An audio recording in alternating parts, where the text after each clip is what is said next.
Class 10, this is the topic related to the chapter 2, Swaraj Party, formed by C.R. Das and Motilal Nehru.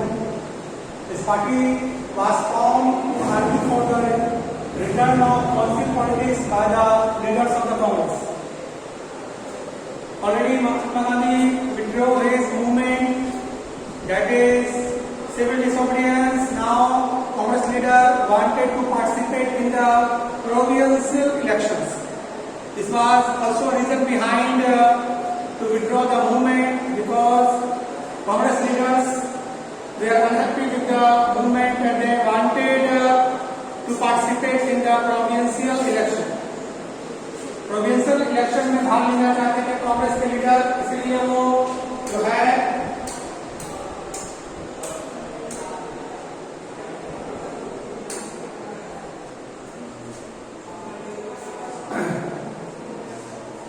Motilal Nehru और C.R. Das ने Swaraj Party का formation किया to argue for return of council politics, but some younger leader, कुछ युवा नेता थे जैसे J.L. Nehru, Jawaharlal Nehru और सुभाष चंद्र बोस, इनका विचार था कि मजबूत बड़ा आंदोलन किया जाए उनके खिलाफ। वो किसी तरीके से पार्टिसिपेट जो है करने के पक्ष में नहीं थे गवर्नमेंट के लिए, ब्रिटिश गवर्नमेंट के लिए किसी प्रकार से वो पार्टिसिपेट करने के पक्ष में नहीं थे। तो युवा नेता थे वो स्ट्रॉन्ग मास एजिटेशन मूवमेंट चाहते थे, जबकि C.R. दास और मोतीलाल नेहरू ने स्वराज पार्टी का फॉर्मेशन किया। उद्देश्य यही था कि प्रोविंशियल इलेक्शन में भाग लेकर ब्रिटिश गवर्नमेंट के खिलाफ अपनी बात को रखे। वैसे भी महात्मा गांधी का मूवमेंट जो था सिविल नॉन कॉर्पोरेशन मूवमेंट वापस हो चुका था, कांग्रेस के कुछ नेता थक चुके थे, वो काउंसिल पॉलिटिक्स में भाग लेना चाहते ही थे, क्योंकि महात्मा गांधी ने नॉन कॉर्पोरेशन मूवमेंट वापस ले लिया। इसी के बाद स्वराज पार्टी की स्थापना C.R. दास और मोतीलाल नेहरू ने की, लेकिन युवा लीडर चाहते थे कि वो एक बड़ा मूवमेंट करे अंग्रेजों के खिलाफ, वो किसी तरह से पार्टिसिपेट न करे। तो स्वराज पार्टी की इंपॉर्टेंट टॉपिक है और इस टॉपिक से रिलेटेड क्वेश्चन एग्जामिनेशन में पूछा जाता है। अब बात करेंगे साइमन कमीशन की। साइमन कमीशन, क्योंकि स्वराज पार्टी की स्थापना जो है वो मूवमेंट के बाद हुई। 1922 चौरी इंसिडेंट के बाद स्वराज पार्टी की स्थापना 1923 में हुई, 1923 में चौरी इंसिडेंट जो कि 1922 हुआ, जो कि इमीडिएट कॉज बना। इसकी वजह से महात्मा गांधी ने अपना सिविल नॉन कॉर्पोरेशन मूवमेंट वापस ले लिया और उसके बाद 1923 में स्वराज पार्टी की स्थापना हुई। कांग्रेस के भीतर डिस्कशन का दौर शुरू हो गया, क्योंकि उस समय देश की स्थिति भी कुछ अजीबोगरीब हो गई। दो कंडीशन ऑब्जर्व किए जा रहे थे कंट्री के। एक तो था इकोनॉमिक डिप्रेशन, उस समय इकोनॉमिक डिप्रेशन का असर वर्ल्ड पर पड़ चुका था, प्रोडक्शन था पर दाम गिर चुके थे, समस्याएं बढ़ती जा रही थी। क्लास 9 में आपने पढ़ा है जर्मनी की कहानी, किस तरह से जर्मनी में इकोनॉमिक डिप्रेशन का असर रहा। कुछ ऐसा इंडिया में भी देखने को मिला। और जहां तक कृषि वस्तुओं की बात की जाए तो कृषि उत्पादन का दाम भी क्या हो गया, काफी गिर गया, ठीक है। और 1930 में कोलैप्स कर गया, उत्पादन ज्यादा दाम कम, किसानों के सामने एक बड़ी समस्या खड़ी हो गई। इकोनॉमिक डिप्रेशन और एग्रीकल्चर प्राइसेस का गिरना, ये संकट की स्थिति हमारे देश में उस समय उत्पन्न हो चुकी थी। और उसी समय एक कमीशन इंट्रोड्यूस किया गया, that is the Simon commission. Simon commission जो कि जॉन साइमन की अध्यक्षता में बना। इस कमीशन का लक्ष्य क्या था? Review the functioning of the constitutional system in India. Review the functioning of the constitutional, Bharat के संवैधानिक तंत्र को दोबारा देखना और उसमें परिवर्तन लाना, इसी आधार पर जो है यह कमीशन बना था, साइमन कमीशन। लेकिन 1928 में जैसे ही यह कमीशन भारत में अराइवल किया तो इसका स्वागत किया गया। इस कमीशन का भारत में जबरदस्त विरोध हुआ था। विरोध का कारण क्या था? क्यों इंडियंस इसके अगेंस्ट जो है थे, इस कमीशन के अगेंस्ट इंडियन क्यों थे? इसका कारण था इस कमीशन में एक भी इंडियन मेंबर को शामिल नहीं किया गया था।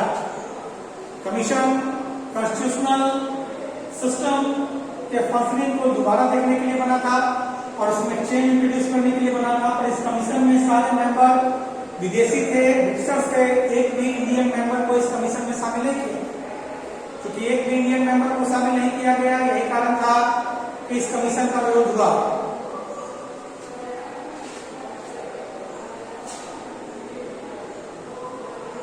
Indian leaders opposed Simon commission. Simon commission का विरोध किया था भारतीय नेताओं ने। इसका कारण क्या था? इस कमीशन में एक भी भारतीय सदस्य शामिल नहीं था। एक भारतीय सदस्य शामिल नहीं था।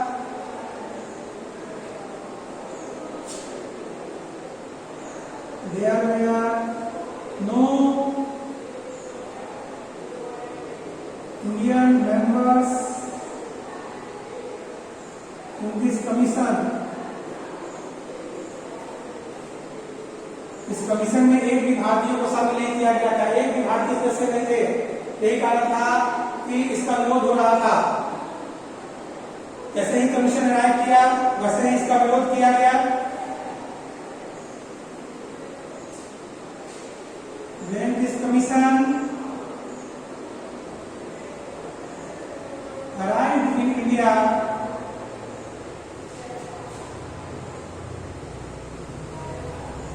जब 1928 में यह कमीशन भारत आया तो इस कमीशन का जबरदस्त विरोध हुआ।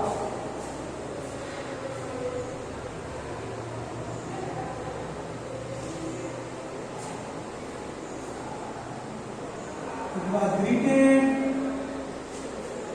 with the slogan "Go back Simon"। क्योंकि इसमें एक भी भारतीय सदस्य शामिल नहीं था, इसलिए इस कमीशन का विरोध हुआ और नारा दिया गया "go back Simon". Go back Simon के साथ जो है इस कमीशन का विरोध हुआ।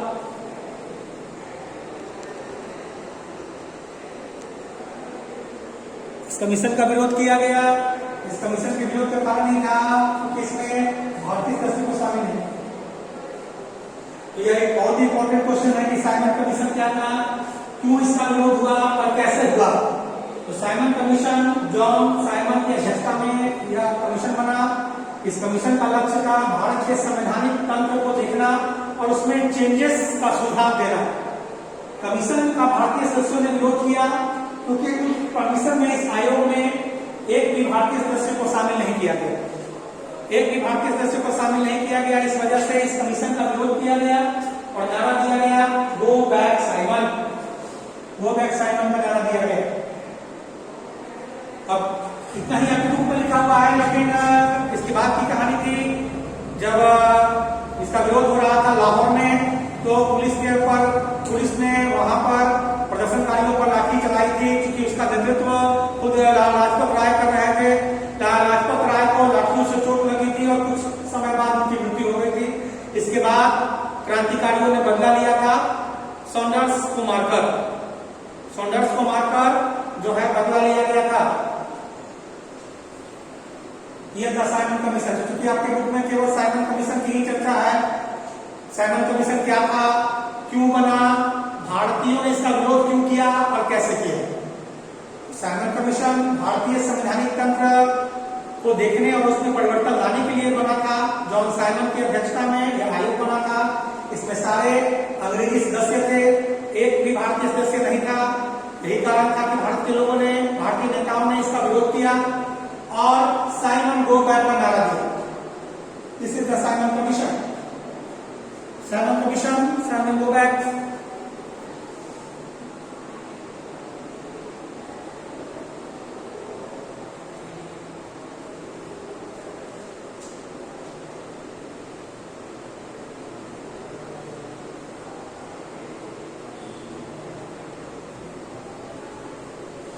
इस मूवमेंट में कांग्रेस और मुस्लिम लीग दोनों ने भाग लिया। कांग्रेस और मुस्लिम लीग दोनों ने जो है साइमन कमीशन के विरोध में भाग लिया। इसका विरोध किया। एक बार फिर से मुस्लिम लीग और कांग्रेस अंग्रेजों के खिलाफ साथ आ गए और डेमोस्ट्रेशन में लोगों ने भाग लिया।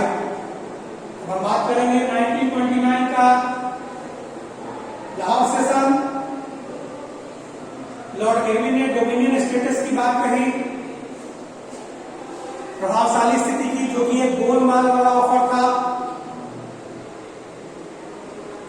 1929 में लाहौर सेशन हुआ। लाहौर सेशन का अपना एक इंपॉर्टेंस था।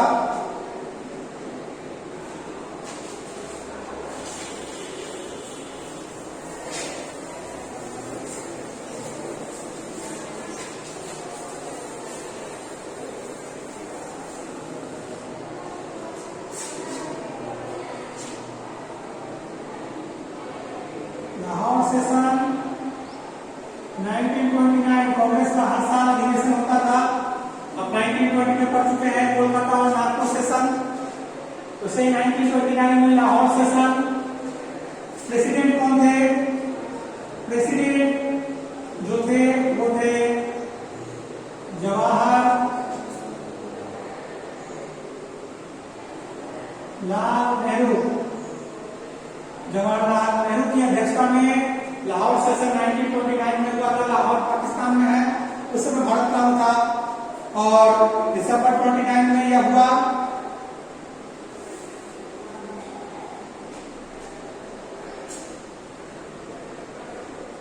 डिमांड क्या था? पूर्ण स्वराज्य।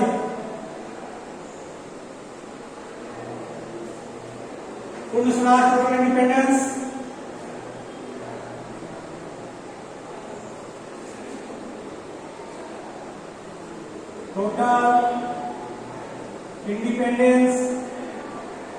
टोटल इंडिपेंडेंस के मांग के साथ यह सेशन हुआ था जवाहरलाल नेहरू की अध्यक्षता में।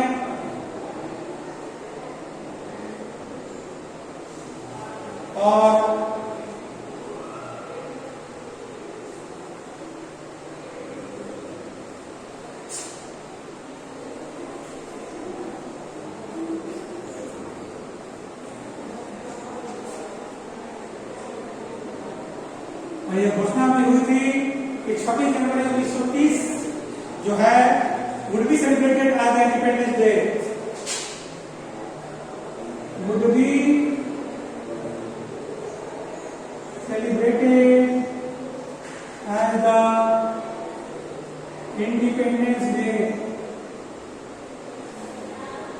26 जनवरी 1930 को इंडिपेंडेंस डे के रूप में सेलिब्रेट किया जाएगा। इस बात की घोषणा हुई है। सबसे बड़ा फीचर था इस सेशन का कि 26 जनवरी 1930 को देश का पहला स्वतंत्रता दिवस मनाया जाएगा। इस बात की घोषणा भी की गई और मनाया भी गया 26 जनवरी को। झंडा भी फहरा, लेकिन लोगों को यह पता नहीं था। लोगों को एहसास कराने के लिए महात्मा गांधी ने अपना दूसरा मूवमेंट शुरू किया, वह था civil disobedience movement. Civil disobedience movement Mahatma Gandhi का दूसरा बड़ा आंदोलन, civil disobedience movement.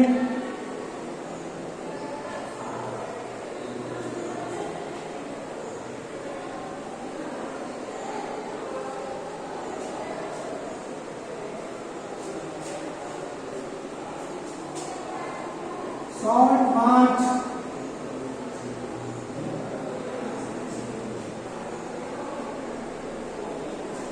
Short march 1930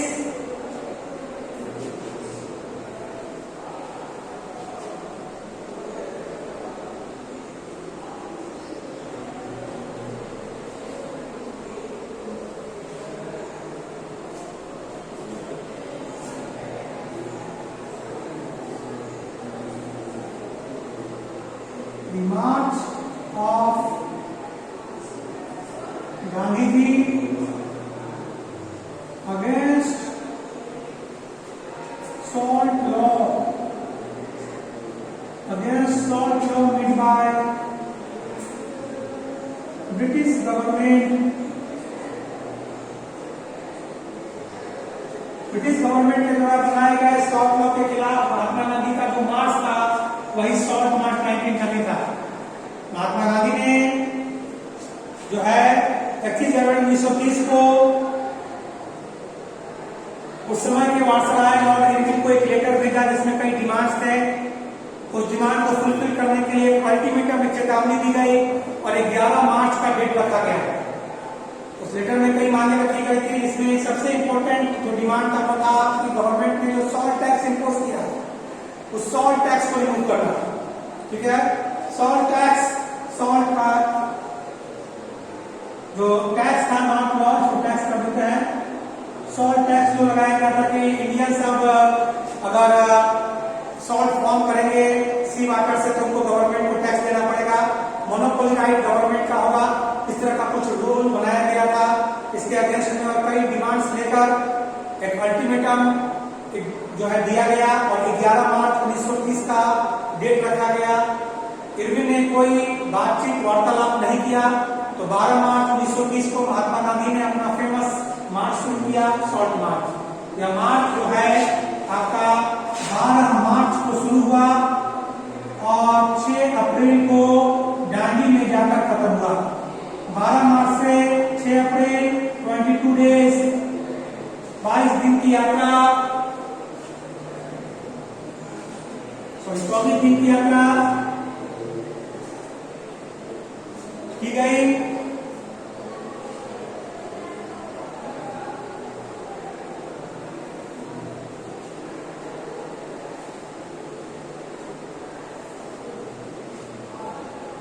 एक दिन में 240 मील की यात्रा, एक दिन में 10 मील लोग चला करते थे। महात्मा गांधी ने अपने 78 ट्रस्टेड वॉलंटियर के साथ यह मूवमेंट शुरू किया और यात्रा महात्मा गांधी के साबरमती आश्रम से गुजरात के कोस्टल टाउन दांडी तक चली।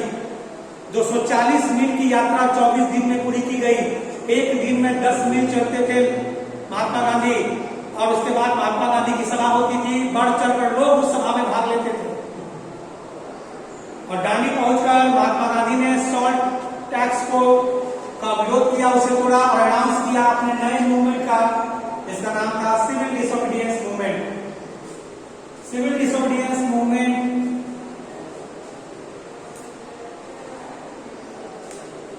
सॉल्ट मार्च एक इंपॉर्टेंट टॉपिक है। सॉल्ट टैक्स के अगेंस्ट में महात्मा गांधी ने अपनी यात्रा की थी। 12 मार्च से 6 अप्रैल 24 दिन की यात्रा जो है हुई थी। 240 मील की यात्रा थी, 240 माइल्स की यात्रा हुई। वन डे में 24 और एक दिन में 10 मील, एक दिन में 10 मील चलते थे वो और सभा होती थी। अंततः महात्मा गांधी दांडी पहुंचकर उन्होंने इस कानून को तोड़ा। सॉल्ट वाटर से, सी वाटर से उन्होंने सॉल्ट बनाया और अनाउंस किया अपने नए मूवमेंट का। इस बार उन्होंने एक नया अनाउंसमेंट किया। जो मूवमेंट था सिविल डिसोबीडियंस मूवमेंट, केवल इसमें बाइकआउट ही नहीं करना है अपितु ब्रेक द अनजस्ट लॉज, जो अन्यायपूर्ण कानून है उनको भी तोड़ना है। इस बार महात्मा गांधी ने अपने कार्यकर्ताओं और लोगों को एक नया संदेश दिया कि ब्रिटिश वस्तुओं के त्याग के साथ अंग्रेजों के बनाए गए काले कानून को भी यहाँ पर तोड़ना है, यानी कि boycott the British code and break the unjust laws. Boycott the British codes and break the unjust laws, यह महात्मा गांधी का कहना था। और इसके बाद सॉल्ट मार्च जब कंप्लीट हुआ तो महात्मा गांधी ने अपना तीसरा नेशन वाइड मूवमेंट शुरू किया, जिसका नाम था civil disobedience movement. Civil disobedience movement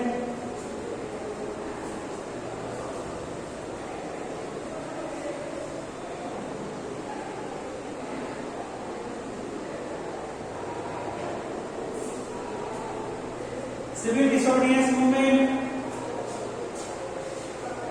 salt march एक इंपॉर्टेंट टॉपिक है, जिससे आपको इसका नोट्स बनाना है। सॉल्ट मार्च कब से कब तक चला, कितने वॉलंटियर इसमें शामिल हुए, कितने दिन की यात्रा थी, कहाँ ये यात्रा पूरी हुई और कैसे महात्मा गांधी ने सॉल्ट टैक्स को ब्रेक किया, ये सारे पॉइंट्स आपको मेंशन करने हैं सॉल्ट मार्च में, जिसको दांडी मार्च भी कहा जाता है। फेमस दांडी मार्च, महात्मा गांधी का फेमस मार्च। नोट्स प्रिपेयर करते